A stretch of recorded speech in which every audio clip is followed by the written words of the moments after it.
mimi na rais tulikuwa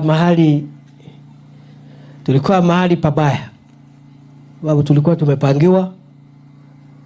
Wale walikuwa serikali ile nyingine kazi yao ilikuwa kutisha na kupangia watu wengine, lakini hiyo ilikwisha.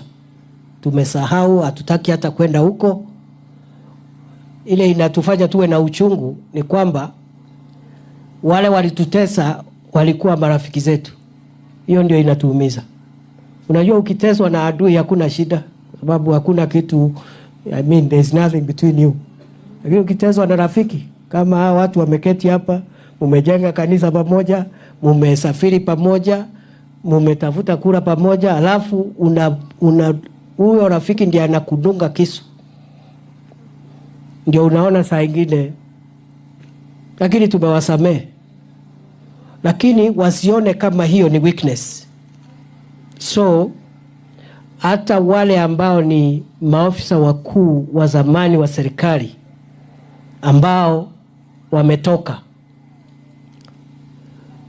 whether is retired president, retired prime minister, retired vice president, the retired senior state officers must live like retired senior state officers, and they must respect the law of our country and respect the current holders of office. So wasituone kama sisi ni wajinga.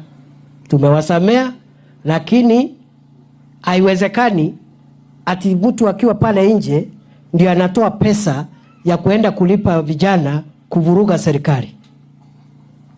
Mimi sijataja mtu. I'm very careful what I say. Lakini wamenisikia. We have no problem. Tumesamea watu wote, hata wale walituumiza tumewasamea. Kwa sababu tumeomba hapa, padri ametuombesha ile sala ya Bwana, mtusamee dhambi zetu kama vile see, as we want to be forgiven, we have also been forgiven, lakini tumewasamea. Lakini wakome kuchokoza serikali.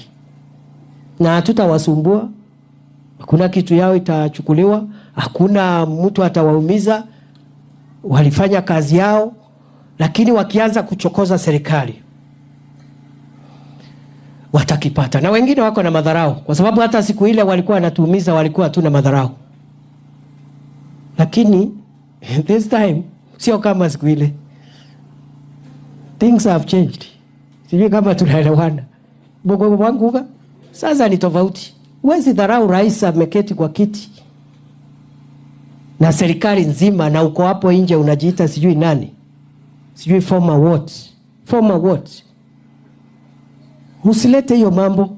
Na sisi tunaheshimu viongozi wote, viongozi wa zamani, viongozi wa sasa, viongozi wa kesho, tunawaheshimu. Lakini muwache madharau. Yantigele hapo. Mimi nashukuru Mungu. Asante kwa kuchagua rais.